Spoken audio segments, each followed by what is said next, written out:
So, bottom line, passion. Even you, in the mission of your company, have mentioned passion. In the morning or in the previous debate, somehow, somewhere, there's got to be passion for this country. There's got to be passion for being here, for belonging here, for fighting here. If we all get together, we'll do it for sure. I mean, we have all the assets. You came because of the sun too, and because of the sun too. You just said that. I mean, this Swedish crew that came this morning, I mean, Fundação Champalimau, facing the ocean, beautiful sun out. They said we want to bring our office here. Let's sell that. Let's market that. Let's, you know, let's. Obviously, I love Portugal. I had the opportunity to be abroad, to study abroad, to travel abroad, to work abroad. Where do I want to be? Getting paid a lot less for sure in my country, quite honestly. So you got to have passion for this game, and things will necessarily be better off for Portugal and for you. We came from nowhere not so long ago. Things are happening, and I would say I couldn't compromise with a word of total hope, but I would say that the future is also ours for sure. Thank you, Guilherme. Celso, please. So, first of all, thank you for the invitation. So I would like to speak about the last 12 to 15 years of my life. So I graduated in biology in the University of Aveiro in Portugal, and I did an Erasmus laboratorial program in Belgium, in the Center for Protein Engineering and in the plant molecular biology laboratories. And so what actually happened at this time is that I was invited to do a PhD there. And I was 21 years old, and I decided at this stage not to do it because I wanted to find something that could really motivate me, and as we spoke before, to have a passion on the research that you're doing. So I graduated, and I thought to myself, like probably many of you, what I'm going to do with my life, you know, what I'm going to follow in my research path. Because obviously I graduated in biology not thinking that I'm going to get rich. It's biology. At this stage, I thought to myself that I wanted to do research directly applied in society. So I decided to study medicinal plants, and I went to Brazil for 6 months to study medicinal plants, which was very interesting. And after which, I've done a master's in the Netherlands in biodiversity and natural products. At this stage, I also made a technopreneurship course aside from the master, which was also very interesting in giving me some tools, some knowledge to take away some fears that we have by ignorance of how this works. But I'll explain that a bit later. And then after the Netherlands, I started a PhD in Germany in Institute for Pharmaceutical Biology, where I tried to find new bioactive molecules from marine fungi. So after 4 very cold years in Germany, I decided to go to Panama, because not only because of the sun, but because they had a very interesting project on trying to find anti-malaric compounds from fungi also. And well, at this stage of my life, I felt the need of passing knowledge, passing know-how to a third world country, which was a very interesting experience because I saw many motivated Panamanian students there. So after this postdoc in Panama, I made another postdoc in Spain at Fundación Medina, which was the ex-division of natural products research from Merck. So it was completely industrial environment in terms of research, process knowledge I had there also. And well, 2 months ago I arrived in Portugal to work for the first time. And so, well, this is my academic and working path, but obviously we were talking about the entrepreneurial pathway. And so as you know, I graduated in biology, so I didn't thought on entrepreneurship at this time of my life. But once you enter something that can be directly useful to society, like the pharmaceutical industry, trying to find new medicines, automatically there is a market. There is a space for in entrepreneurship. So in the Netherlands, I did this technopreneurship course, which was very good because you lose these fears of because you don't know how a patent works or a business plan works. And I entered a competition there, which was very interesting. Even to put an idea on paper, it just changes completely the view that you have from your own idea, and you can complete it much better. So what happened also during my PhD is that I found 35 new molecules and from marine fungi, and a group of these molecules were very potent psychoactive molecules.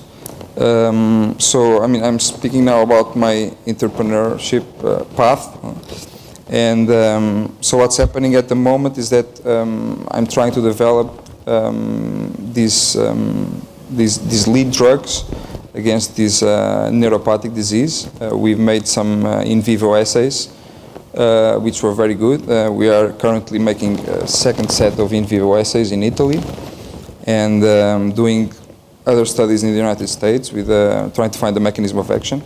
And hopefully next year we can make a decision on the patent, the molecules or not. So that's the first project I have, and I have other 6 projects also related to new methods to discover new natural products, which I'm trying to develop. Some of them here in the University of Lisbon. So I've created some new methods that could be cheaper and more with more efficacy against to try to find new natural products, bioactive.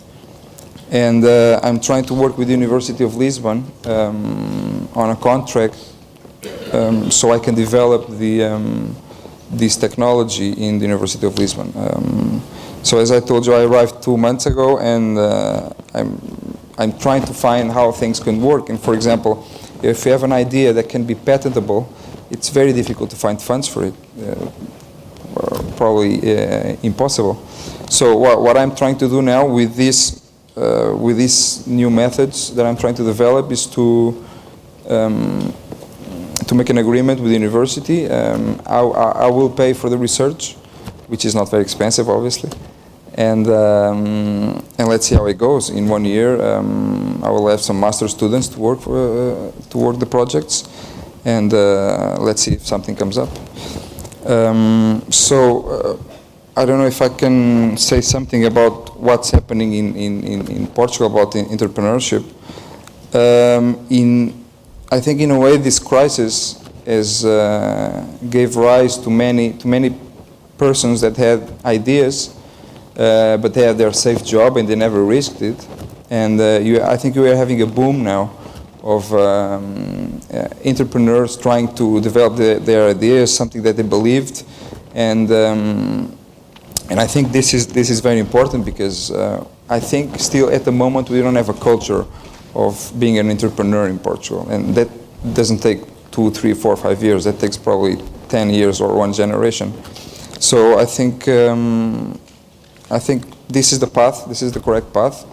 And many of us, even me, we're going to make mistakes, but we're going to learn about these mistakes, and we're going to pass this knowledge to you, to the next person that are going to come, and hopefully we will build a very strong platform for technopreneurship. So that's it. Thank you very much, Celso. I'll just ask a few quick questions to the panel, then I'll turn to the audience. Mary, I'm sure this question is on everybody's mind here, since you said yes, they can which is always a very catchy phrase. Really works. Yes, they can get jobs. Where are these opportunities right now for young graduates in business? Yeah, I think seeking employment in any country, in any organization as a graduate takes significant amount of effort. I think, while not having the specific, statistic information in terms of Portugal, I think what is important here is that when you do apply for a job, what differentiates you from the competition? I think sometimes people forget that. So, you're looking at, as a result of the crisis, more and more people are continuing in education. So more and more people are investing in their long education and are kind of, obviously, if employment opportunities are not available there, they are pursuing their education. But it's what differentiates you from it. Okay, what differentiates you from the competition? And that can take a whole scope of area. I think in terms of the PhD graduate, it's funny because in preparation for this forum today, I spoke with somebody who has recently joined us, who has completed her PhD with 1 year's experience, another who has just joined us for 6 months, and a current PhD student. And we talked about, when you go for a job, okay, as a PhD graduate, we already know you're smart, okay? You've got your PhD. We know you have what we're looking for, and that's why we've called you for interview. So what essentially gets you the job, okay, or what gets you past me, okay, where I will argue on the technical side of things, is the person you are, is the additional skill set that you bring. So if I talk to my colleague who was here for 1 year, I said, give me 5 things of what your job now consists of, okay? And she said, okay. And she's a super, super smart lady. Actually was part of this forum 2 years ago. And she said, I have the technical project, okay? Okay, great. So that's where we're putting your skill from the PhD into play. Great. And then she said, okay, but then I have to deal with clients. Then I have to be part of a project team. Then I have to manage conflicting priorities. And I also have my own PhD student. Okay? So it's about preparing you for the big picture. It's about preparing you for industry. It's about, if you choose the non-research area, so it's about understanding what differentiates you from the competition, knowing why it's important, and getting the skills to be able to prove that. So, we continue to hire graduates from a PhD, MSc perspective. We have just rolled out our new graduate recruitment program. We continually look to hire people. We look to hire the blank page, because then we can build and develop on that. So, so there are positions out there. I think you do have to work a little bit harder for it. But if it's anything that I can leave you with today, it's to determine what differentiates you from the competition. I think that's the most important thing that will make somebody successful. Thank you, Mary. Guilherme, I imagine that a lot of your job is to show why Portugal is a good place for outsourcing, better than Spain or Italy or so on. What are your key points when you're selling, so to speak, Portugal to someone? What are your key points? What are the advantages of outsourcing from Portugal? What you already touched on some of these points about marketing, better marketing, etc. What are the difficulties of doing outsourcing from Portugal? Well, when we sell Portugal, we're selling the quality, the competence, the skills of the companies. We're selling I wouldn't call it a sector. I'll call it a sub-sector of information and technology, overall sector. So we're selling specific IT-based services.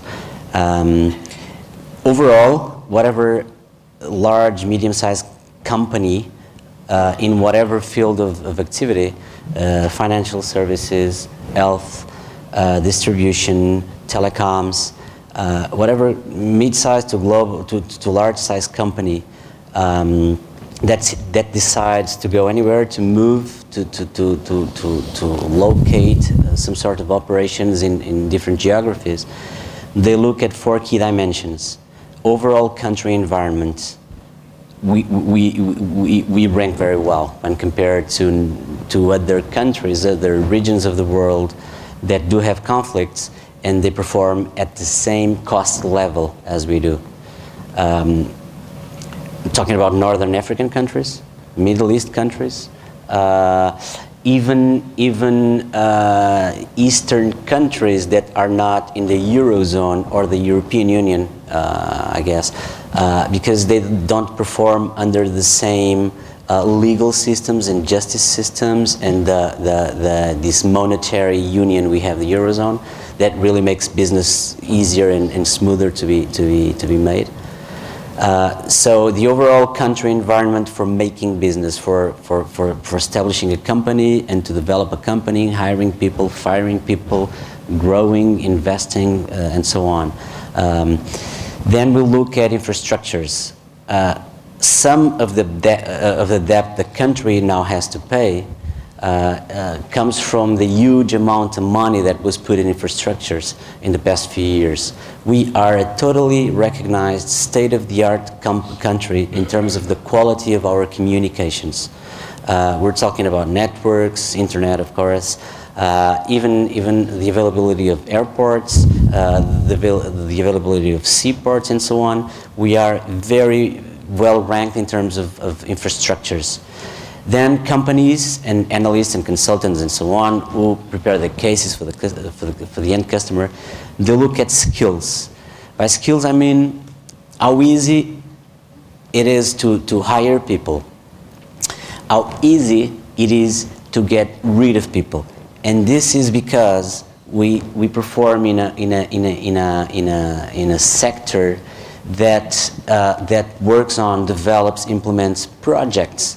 I will never be able to sell whatever I do for a lifetime, but I can sell a project of a 3 to 5 year or 7 year period of time. So I have to make sure that for 3 or 5 or 7 years, I can get the best people. And after those projects are done with, either they develop, that's excellent news for all of us, or they'll have to shrink and phase out. And that very moment, I cannot have as a company, as a private company, I just simply can't have a liability for life. None of us as people, as citizens, we want liability for life, except, I would say, heart-related or different matters. But in terms of real liabilities, companies don't want them for life. They want them as long as they can live with them and put them to work and to create value based on that.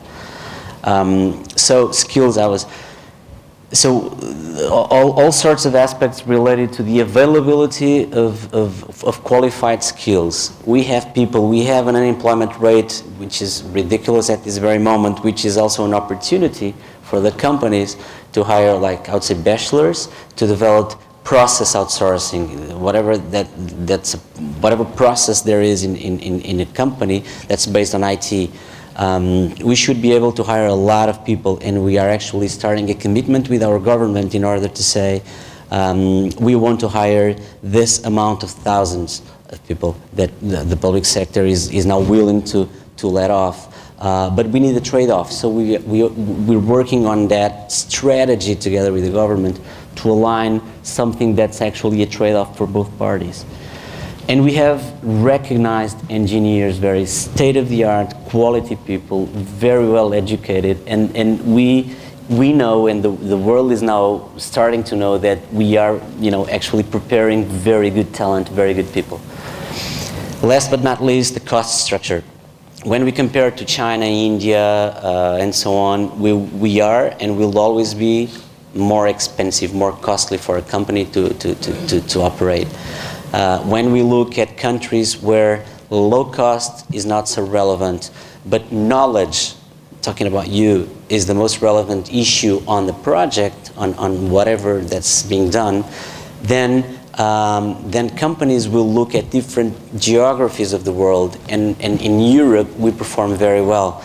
of course, due to the crisis situation, we are obviously paying we as a company are paying lower amounts of money for whatever, to hire, to rent, to buy. So the overall metrics of overall country environment, skills, costs and infrastructures are the basis of an investment decision.